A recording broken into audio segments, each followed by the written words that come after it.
Oke, baik. Teman-teman sekalian, pada kesempatan hari ini saya diminta untuk menyampaikan mengenai bab 3 dari siap edisi revisi, dan sebetulnya di bab 3 ini kita tidak terlalu banyak ada perubahan, tapi dimanfaatkan. Ya, jadi bab 3 ini adalah penyelenggaraan upaya kesehatan perseorangan dan penunjang dari Pokja UKP. Teman-teman sekalian, kalau kita berbicara mengenai upaya kesehatan perseorangan dan penunjang, maka kita akan berbicara mulai dari pasien datang sampai dengan pasien pulang, gitu ya. Mulai dari pasien menginjakan kakinya masuk ke halaman puskesmas sampai dia keluar dari pagar puskesmas. Begitu. Apa saja yang akan kita bahas di sini? Yang pertama adalah penyelenggaraan pelayanan klinis dimulai dari proses penerimaan pasien sampai dengan pemulangan. Ya, dilaksanakan dengan memperhatikan kebutuhan dan mutu pelayanannya. Kemudian yang kedua adalah pengkajian, rencana asuhan dan pemberian asuhan yang dilaksanakan secara paripurna. Yang ketiga adalah pelayanan gawat darurat. Keempat adalah pelayanan anestesi lokal dan tindakan yang dilaksanakan di puskesmas. Kelima adalah terapi gizi dilakukan sesuai dengan kebutuhan pasien dan ketentuan pemberiannya. Kemudian keenam, pemulangan dan tindak lanjut pasien yang dilakukan sesuai dengan prosedur yang telah ditetapkan. 7, rujukan. 8, penyelenggaraan rekam medis. 9, penyelenggaraan pelayanan laboratorium. Dan yang ke-10 adalah pelayanan kefarmasian. Nah, kalau kita bandingkan dengan edisi yang lalu, maka ini terbagi menjadi 2 bab. Ingat nggak, teman-teman? Ya, di bab 7 dan di bab 8. Nah, sekarang semuanya dimanfaatkan menjadi 1 bab, yaitu di bab 3. Oke, kita akan lihat nih perbandingannya ya. Nah, perbandingan dari versi 2015 yang lalu, yang standar akreditasi yang lama dengan yang edisi revisi. Kita lihat di bab 7, layanan klinis yang berorientasi pada pasien. Nah, itu sekarang masuk di bab 3. Jadi judulnya penyelenggaraan upaya kesehatan perseorangan, laboratorium, dan farmasi. Ya. Kemudian manajemen penunjang juga masuk di bab 3. Tapi untuk bab 9-nya, untuk peningkatan mutu, akan pindah di bab 5. Nah, di bab 5 itu kita akan membahas mengenai peningkatan mutu puskesmas. Nah, nanti akan disampaikan oleh Dr. Hari Purnomo. Nah, kalau di edisi yang lama, di versi 2015, bab 7 itu ada 10 standar, ada 34 kriteria, elemen penilaiannya ada 161, ya. Kemudian ditambah lagi untuk di bab 7 juga ada mengenai penyelenggaraan layanannya, ya. Terdiri dari 7 standar, kriterianya ada 35, dan elemen penilaiannya ada 172. Dan di bab di bab 8 itu tadi. Di bab 9 untuk mutu ada 4 standar, ada 12 kriteria, dan elemen penilaian ada 59. Yang kalau kita lihat-lihat di edisi yang lama, Pokja UKP itu elemen penilaiannya paling banyak, ya. Nah, tapi di edisi revisi ini hanya di 1 bab saja, yaitu di bab 3 UKPP dengan 10 standar, 11 kriteria, dan 42 elemen penilaian. Wah, seneng banget nih yang di UKP ya, sedikit bahannya gitu. Ingat, gabungan dari ini semua, ini sudah terangkum di sini. Jadi, bukan berarti apa-apa yang sudah dilakukan oleh teman-teman di Pokja UKP untuk elemen penilaian yang lalu tidak dipakai di edisi revisi. Tidak, semuanya tetap dipakai, tapi dimanfaatkan, gitu ya. Nah, untuk isi sekarang. Untuk isi, Kalau dulu di bab 7.1 proses pendaftaran pasien. Nah, kalau di edisi revisi itu masuk di 31. Judulnya adalah penyelenggaraan penerimaan pasien. Di yang lama, standar 72 merupakan pengkajian.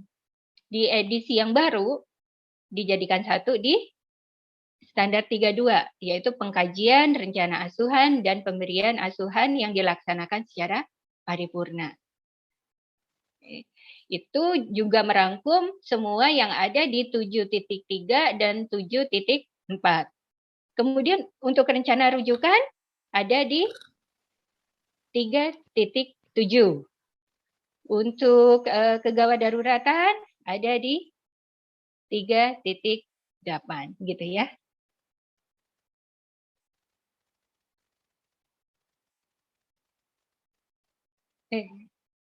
Sorry, 3.3.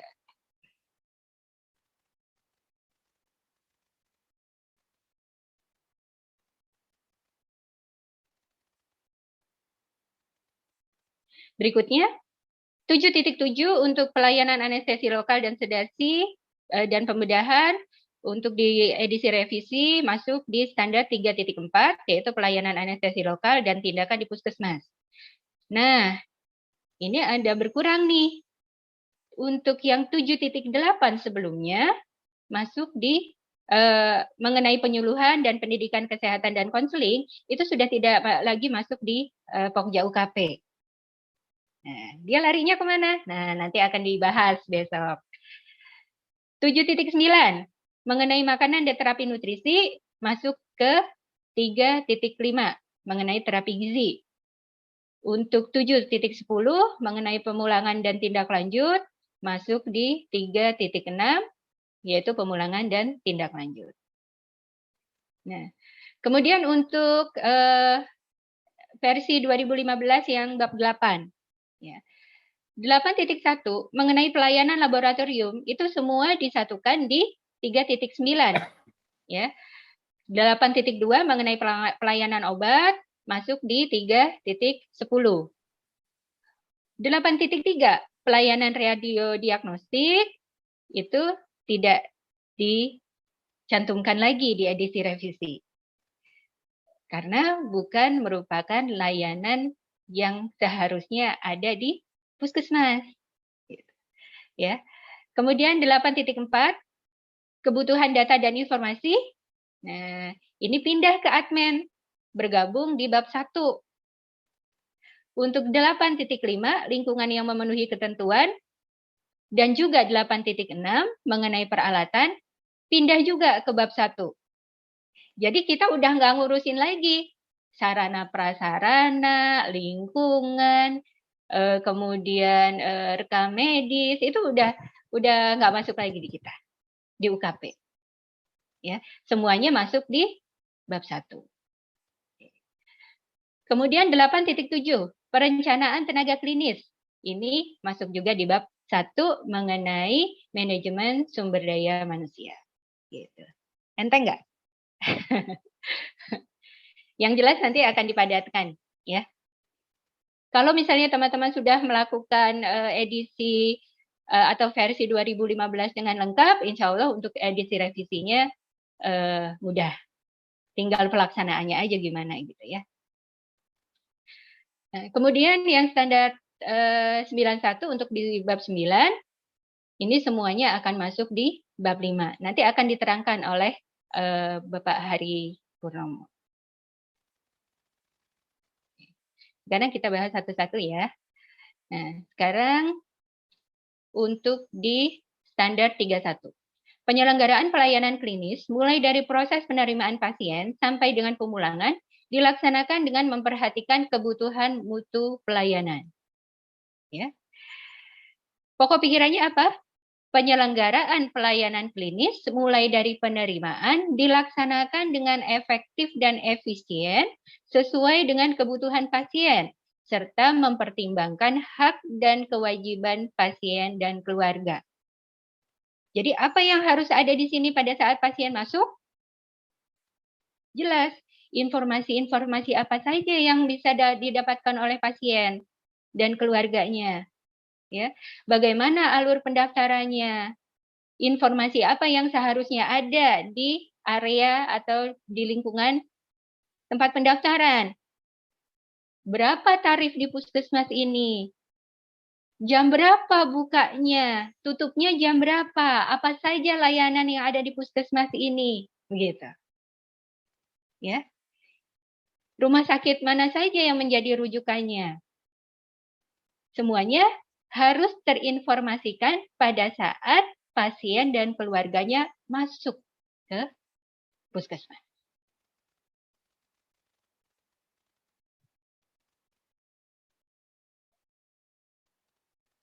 Oke, ini ya.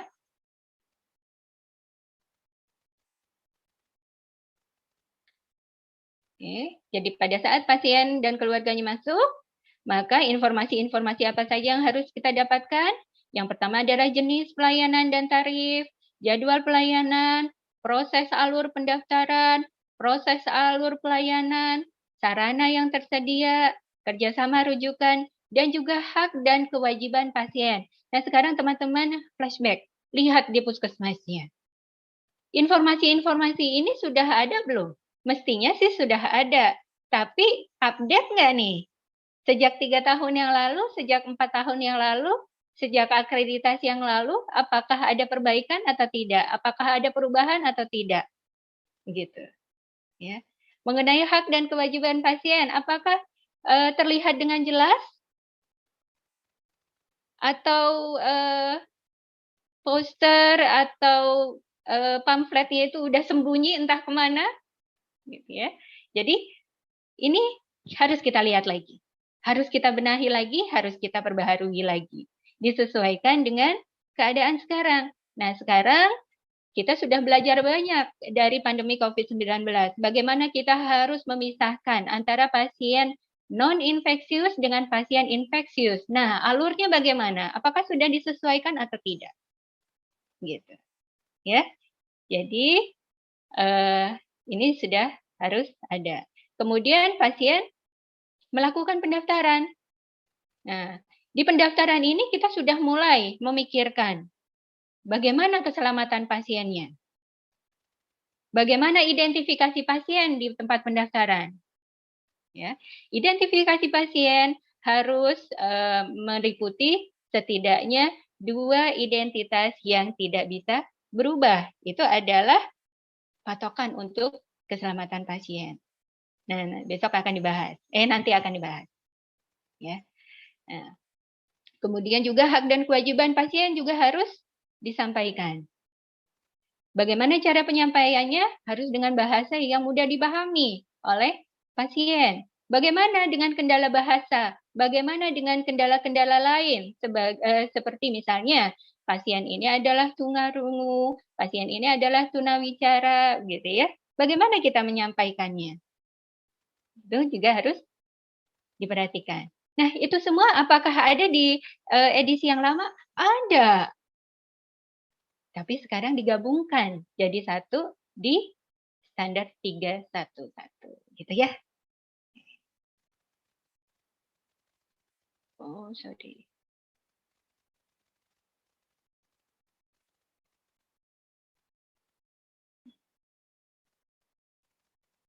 Hilang ya di saya ya?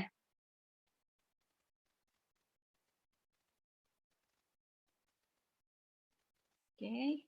Nah, kemudian penyelenggaraan pelayanan klinis mulai dari proses penerimaan pasien sampai dengan pemulangan dilaksanakan dengan memperhatikan kebutuhan mutu pelayanan.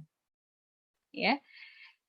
Salah satu cara melibatkan pasien dalam pengambilan keputusan tentang pelayanan yang diterimanya adalah dengan cara memberikan inform konsen. Pada saat pasien itu baru masuk ke puskesmas dan baru pertama kali berobat di puskesmas kita, apa yang harus kita lakukan? Kita harus menyelenggarakan apa yang disebut dengan general consent. Nah, general consent itu adalah meliputi sesungguhnya inform consent atau persetujuan tindakan yang dilakukan di puskesmas itu secara umum, yang di dalamnya juga mencakup hak dan kewajiban pasien. Ya. Nah, Kalau secara khusus, informed consent yang untuk tindakan dapat diperoleh pada beberapa titik waktu dan dalam proses pelayanan. Misalnya pada saat pasien masuk rawat inap atau sebelum melakukan tindakan atau pengobatan tertentu, terutama yang beresiko. Ya, itu harus dilakukan informed consent. Siapa yang harusnya menjelaskan informed consent itu kepada pasien dan keluarganya? Seharusnya adalah dokter yang bertanggung jawab. Ya. Apabila dokter itu tidak ada, dokter yang bersangkutan berhalangan, boleh dilakukan pendelegasian wewenang, tapi harus sepengetahuan dokter penanggung jawab. Gitu ya. Nah, ini adalah skema dari informed consent-nya. Jadi tindakan-tindakan apa saja memerlukan informed consent? Rawat inap, kemudian ada perawatan luka, ya, pembedahan minor, ya, pemeriksaan mikroskopik yang juga beresiko, ya. Apakah pasien boleh menolak? Boleh, boleh. Itu adalah hak pasien. Dan kita tidak tidak harus ngotot untuk pokoknya harus setuju, nggak gitu juga gitu ya. Tugas kita adalah menjelaskan apa kepentingan dilakukan tindakan itu, apa resiko-resikonya, gitu. Kalaupun pasien itu menolak, maka yang harus kita lakukan adalah memberikan alternatif layanan. Dan kalau menolak, maka konsekuensinya adalah berada pada pasien dan keluarganya. Gitu. Semuanya harus dituangkan secara tertulis. Ya, semuanya harus dituangkan secara tertulis. Coba nanti dilihat lagi di puskesmas masing-masing. Lembar inform consent-nya bagaimana? Ya, harus ada option mengenai penolakan dan option mengenai alternatif layanan yang diberikan apabila pasien dan keluarganya menolak. Ini adalah contoh yang secara umum ada di FKTP. Ayo, siapa yang di puskesmasnya inform consent-nya masih model kayak begini? Ya. Di sini dijelaskan nggak resikonya apa? Ya. Indikasi dilakukan tindakannya apa? Dijelaskan nggak di sini? Tidak ya. Padahal pasien berhak untuk tahu. Berhak untuk tahu. Ya. Nanti pasien tanda tangan nih di lembar ini. Suatu saat ada kejadian yang tidak diinginkan. Dokter atau pihak puskesmas mengatakan, sudah ini ada tindakan medis, persetujuan tindakan medisnya. Saya sudah menjelaskan. Enggak kok, dokternya tidak menjelaskan seperti itu. Saya hanya disuruh tanda tangan saja. Nah, itu ya. Hati-hati. Hati-hati. Nah, ini adalah berdasarkan Permenkes 290 tahun 2008 mengenai isi yang harus ada di dalam lembar inform consent. Ya. Jadi siapa dokter pelaksana tindakannya, siapa yang memberikan informasi, siapa penerima informasi, gitu ya. Nah, atau yang memberikan persetujuan, ini semua ditulis lengkap. Ya, diagnosisnya apa, dasar diagnosisnya apa, tindakan kedokterannya apa, indikasi tindakannya kenapa, tata caranya bagaimana, tujuannya apa, resikonya apa, komplikasinya apa, prognosisnya bagaimana, alternatif dan resikonya bagaimana. Dua-duanya tanda tangan. Yang memberikan informasi tanda tangan, yang menerima informasi juga tanda tangan. Dok, nggak sempet dong, dok. Isiannya banyak banget. Mau selamat atau enggak? Gitu ya. Pasiennya banyak banget deh, ngurusin ini aja. Butuh waktu. Mau selamat atau enggak? Gitu. Ya. Ini adalah lembar berikutnya. Ya. Kalau misalnya ada penolakan, sorry. Kalau ada penolakan, maka dia harus tanda tangan juga di sini. Ya. Bagaimana kalau misalnya pasien itu datang sendirian? Nggak ada saksinya. Siapa yang berhak untuk menjadi saksi? Saksi minimal 2 ya. Bisa perawat atau orang yang berada di situ saat itu. Kemudian standar 32. Proses screening dan proses kajian pasien dilakukan secara paripurna untuk mendukung rencana dan pelaksanaan pelayanan oleh petugas kesehatan, profesional, dan atau tim kesehatan antar provinsi yang digunakan untuk menyusun keputusan layanan klinis.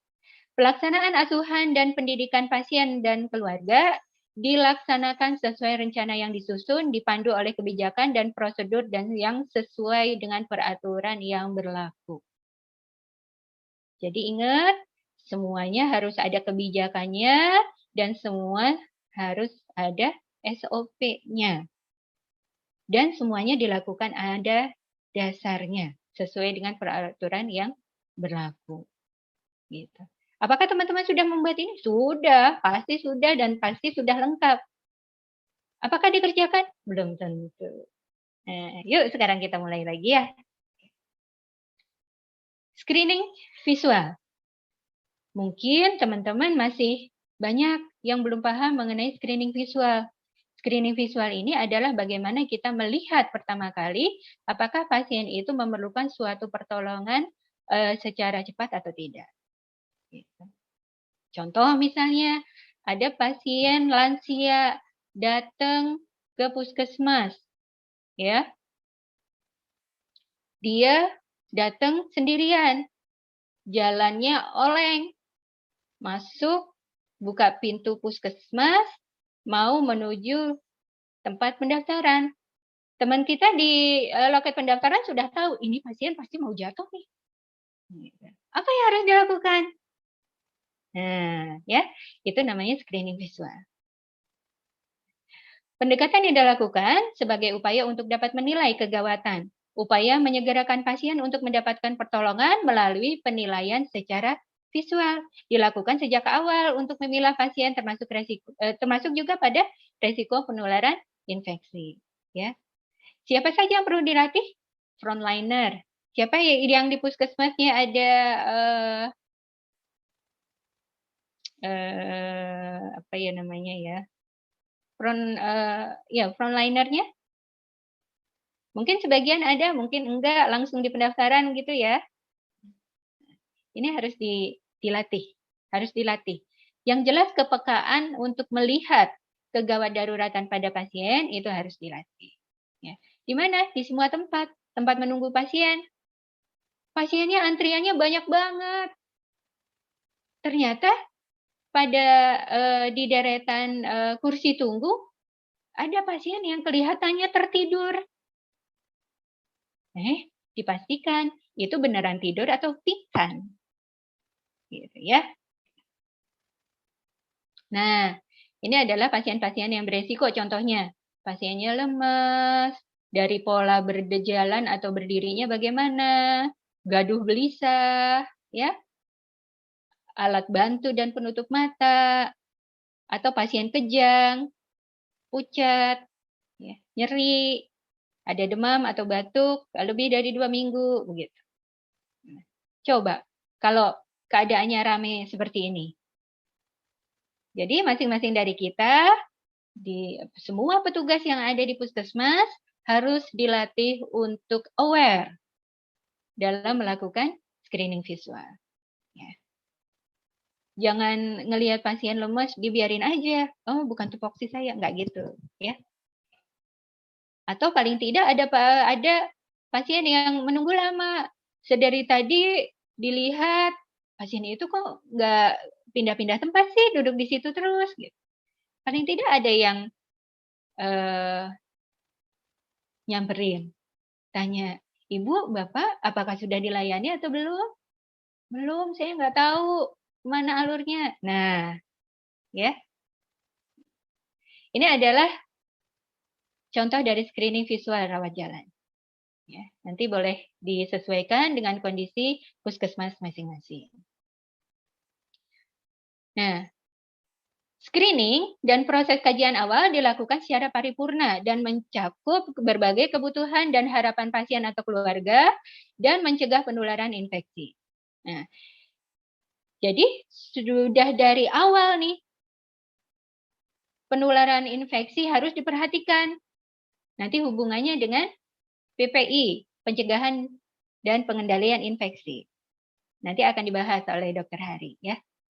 Asuhan pasien dilaksanakan berdasarkan rencana asuhan medis, keperawatan, dan asuhan klinis yang lain dengan memperhatikan kebutuhan pasien dan berpedoman pada panduan praktek klinis. Ya. Kita dalam menjalankan proses layanan klinis juga sudah punya SOP-SOP-nya. Ya. Pada saat pasien pertama kali diterima, dilakukan kajian awal. Untuk apa? Untuk tahu pasien ini dalam keadaan yang bagaimana. Gitu ya. Bagaimana tensinya, bagaimana tanda-tanda vitalnya, itu ada di kajian awal. Riwayat pengobatannya, adakah riwayat alergi, itu semua ada di kajian awal. Untuk apa? Untuk kita melakukan kajian berikutnya. Sehingga kajian berikut yang dilakukan, walaupun itu merupakan kajian ulang, akan dilakukan secara berkesinambungan, baik pada pasien rawat jalan maupun rawat inap. Gitu ya. Kajian awal dilakukan oleh tenaga medis, perawat atau bidan, dan disiplin lain yang meliputi status fisik, neurologis, mental, ya kesadarannya bagaimana gitu ya, psikososio spiritualnya bagaimana, ekonomi, riwayat kesehatan, riwayat alergi, asesmen nyeri, ya, asesmen resiko jatuh, asesmen fungsional, asesmen gizi, dan kebutuhan edukasi lain. Nah, ini adalah skema dari kajian. Jadi mulai dari pendaftaran, kemudian dilakukan proses kajian, ya.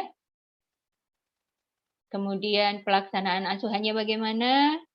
Ada nggak koordinasinya? Koordinasi antar apa? Antar bidang, antar praktisi, ya. Apakah si pasien ini perlu dikonsulkan gizinya atau tidak? Bagaimana dengan pemeriksaan laboratoriumnya? Ya. Semuanya harus dilakukan oleh tenaga-tenaga yang kompeten. Tenaga medis dapat memberikan pelimpahan wewenang, jadi dokter dapat memberikan pelimpahan wewenang untuk melakukan tindakan kedokteran atau kedokteran gigi tertentu kepada perawat, bidan, dan tenaga kesehatan lain secara tertulis. Ingat, jadi pelimpahan wewenang harus diberikan secara tertulis. Coba lihat lagi di puskesmas masing-masing. Ada nggak SK pendelegasian wewenang? Ya, SK pendelegasian wewenang diberikan oleh siapa kepada siapa? Mengetahui siapa? Itu harus ada. Ya, baik di unit rawat jalan maupun di unit rawat inap. Atau kalau ada yang buka unit gawat darurat itu juga. Okay. Pelimpahan wewenang tersebut hanya dapat dilakukan dalam keadaan tenaga medis tidak berada di tempat dan atau karena keterbatasan ketersediaan tenaga medis. Boleh. Oke. Dasarnya apa? Undang-Undang Nomor 38 Tahun 2014, Undang-Undang Nomor 4 Tahun 2019, dan juga Permenkes 26 Tahun 2019. Gitu. Nah, nanti bisa dilihat nih, ya, apa-apa saja yang harus dilakukan. Oke. Kemudian berikutnya, kita bisa lihat di sini, untuk surat pelimpahan wewenang, contohnya adalah seperti ini. Ya. Boleh diadop. Tindakan yang dilimpahkan termasuk dalam kemampuan dan keterampilan yang telah dimiliki oleh penerima pelimpahan. Pelaksanaan tindakan yang dilimpahkan tetap di bawah pengawasan pemberi pelimpahan. Pemberi pelimpahan tetap bertanggung jawab atas tindakan yang dilimpahkan sepanjang pelaksanaan tindakan sesuai dengan pelimpahan yang diberikan. Tindakan yang dilimpahkan tidak termasuk mengambil keputusan klinis sebagai dasar pelaksanaan tindakan. Dan juga tindakan yang dilimpahkan tidak bersifat terus-menerus. Begitu. Ya. Dokter, di UGD kan bukannya 24 jam. Kami menyelenggarakan pemeriksaan laboratorium sederhana seperti pemeriksaan gula darah, asam urat, kolesterol, atau mungkin ada beberapa pasien yang memang harus kita ambil darahnya untuk pemeriksaan laboratorium.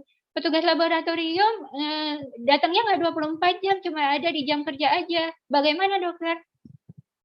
Berikan pelimpahan wewenang dari petugas laboratorium kepada petugas jaga atas sepengetahuan dokter penanggung jawab pelayanan klinis. Paham ya? Bagaimana dengan kefarmasian? Di UGD juga ada obat. Sama. Ya. Harus dengan pengetahuan dokter penanggung jawab. Apakah harus ada pelatihannya? Jelas. Meskipun perawat-perawat kita udah tahu bagaimana cara pemberian obat, tapi tetap harus ada pelatihan atau on the job training dari petugas farmasi kepada petugas jaga atau dari petugas laboratorium kepada petugas jaga. Buktikan dengan notulensi, buktikan dengan uang. Ada undangannya, ada absennya, ada notulennya, dan ada gambar berupa foto. Gitu ya. Nah, ini adalah asuhan terintegrasi. Ya.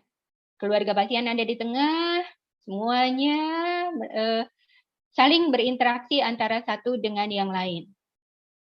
Ya. Oke. Ini saya rasa teman-teman udah punya formatnya ya. Diisi nggak tapi? Ya. Jangan diisi pasien demam. Pasien demam suhu 37,9 derajat Celcius. Tekanan darah 120/80. Diagnosis pneumonia. Bagaimana caranya tahu itu pneumonia? Padahal cuma demam yang diperiksa. Padahal cuma tekanan darah yang diperiksa. Nah, ya, lihat lagi SOP klinisnya. Apa saja yang harus dilakukan untuk kita menegakkan diagnosis? Nggak sempet dokter, pasiennya banyak banget. Itu sudah resiko. Mau nggak mau harus dilakukan. Ya. Oke, nah ini ya ada SOAP-nya, semuanya lengkap. Ya, ada parafnya yang memeriksa. Oke. Paraf DPJP setiap lembarnya, begitu. Nah, ya. Ini untuk edukasi, boleh nanti di ATM, boleh. Untuk standar 33, pelayanan gawat darurat dilaksanakan dengan segera sebagai prioritas pelayanan. Pasien gawat darurat diberikan prioritas untuk asesmen dan pelayanan sesegera mungkin sebagai bentuk pelaksanaan triase. Ini ada yang nyoret-nyoret lagi ya? Dokter Agus boleh dibersihkan coretannya? Oke, saya lanjutkan ya. Pasien gawat darurat diberikan prioritas untuk asesmen dan pelayanan sesegera mungkin sebagai bentuk pelaksanaan triase.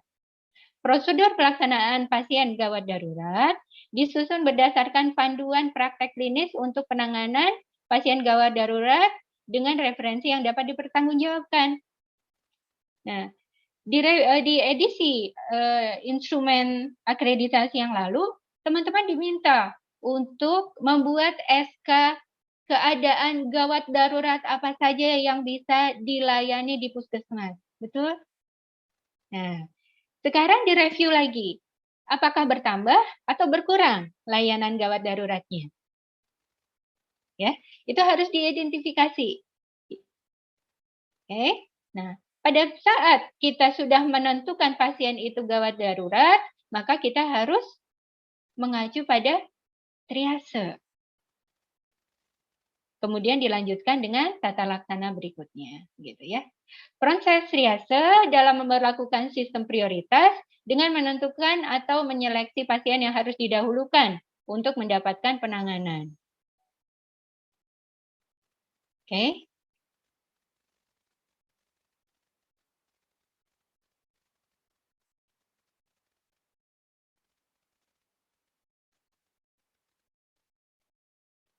Nah, ini adalah skema triase, ya. Bagaimana kalau kondisi di puskesmas sempit? Nggak bisa kita membedakan mana bed merah, bed kuning, bed hijau gitu ya. Proses penandaan kegawat daruratan bisa melekat pada pasien. Triase atau penentuan kegawat daruratan pasien, kategorinya kita bisa lakukan dengan menempelkan pita pada pasien, melekat pada tubuh pasien. Ya. Itu yang simpelnya.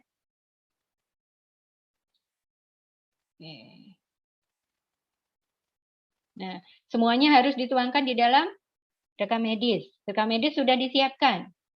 Ya. Jadi apa saja yang harus ada di rekam medis itu sudah harus dipenuhi. Oke. Kemudian untuk layanan anestesi lokal dan tindakan di puskesmas sesuai standar. Ya.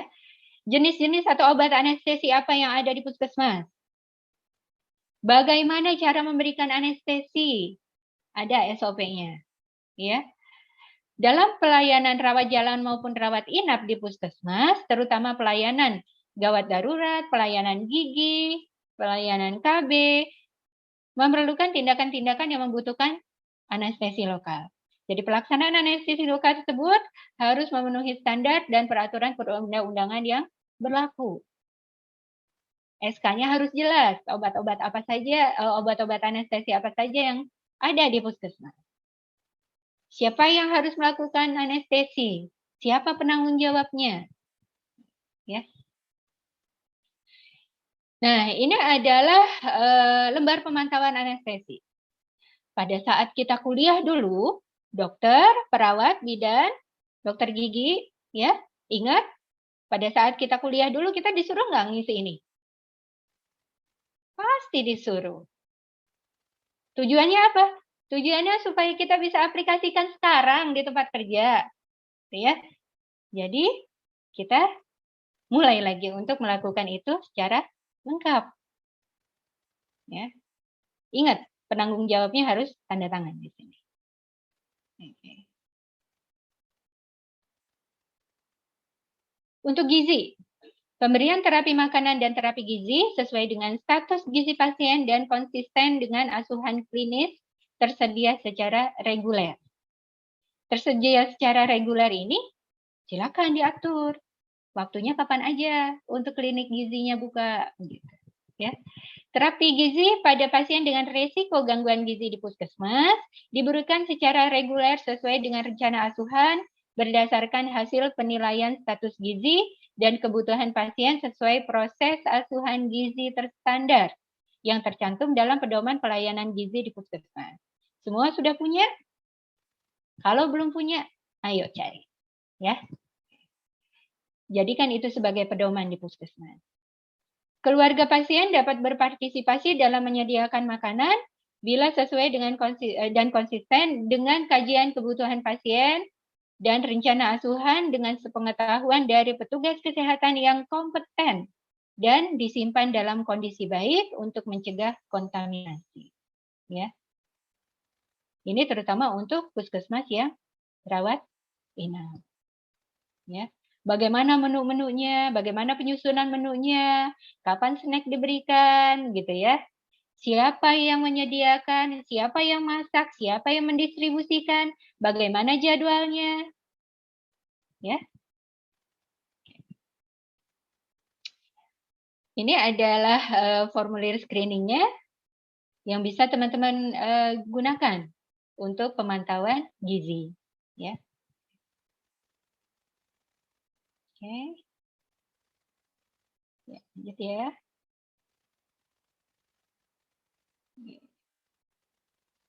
Termasuk juga pemberian gizi pada edukasi gizi pada saat pasien pulang. Atau pasien-pasien lain yang memang membutuhkan perhatian dalam asupan gizinya. Contoh, pasien rawat jalan dengan hipertensi butuh konsultasi gizi nggak? Butuh. Diabetes? Butuh. Ya. Anak dengan gangguan gizi? Butuh. Ibu hamil? Butuh. Jadi, untuk pasien-pasien tertentu memang membutuhkan asuhan gizi tersendiri. Kemudian yang berikutnya adalah pemulangan. Pemulangan dan tindak lanjut pasien dilakukan sesuai dengan prosedur yang ditetapkan. Ya. Ada kriteria pemulangan yang ditentukan atau ditetapkan di puskesmas. Ya. Siapa yang bertanggung jawab terhadap pemulangan pasien, itu harus ditetapkan. Kapan pasien rawat inap boleh pulang, itu harus ditetapkan. Ya. Informasi tentang resume pasien pulang yang diberikan kepada pasien atau keluarga pada saat pemulangan atau rujukan ke fasilitas kesehatan yang lain diperlukan agar pasien dan keluarga memahami tindak lanjut yang perlu dilakukan untuk mencapai hasil pelayanan yang optimal. Jadi kalau misalnya pasien itu adalah pasien rawat jalan, sudah diberikan obat, perlu nggak dia kembali? Perlu nggak dia kontrol? Ya, itu harus tersampaikan kepada pasien.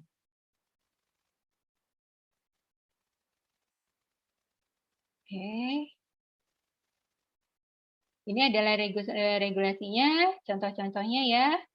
Ini nanti boleh dilihat. Oke. Nah, berikutnya, rujukan.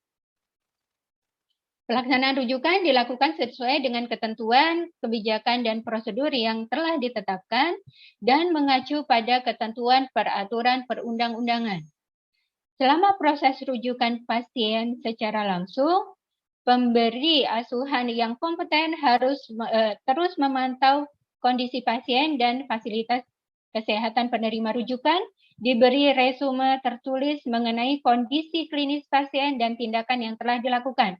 Jadi di dalam surat rujukan harus ada kenapa pasien ini dirujuk, ya, alasannya apa, sudah diberikan apa, ya, siapa yang mengantar, kondisinya setelah diberikan obat-obatan itu bagaimana gitu ya. Harus tertuang di dalam surat rujukan. Demikian juga pada saat serah terima di tempat rujukan. Serah terima di tempat rujukan itu, petugas yang mendampingi harus memberikan informasi secara lengkap. S-barnya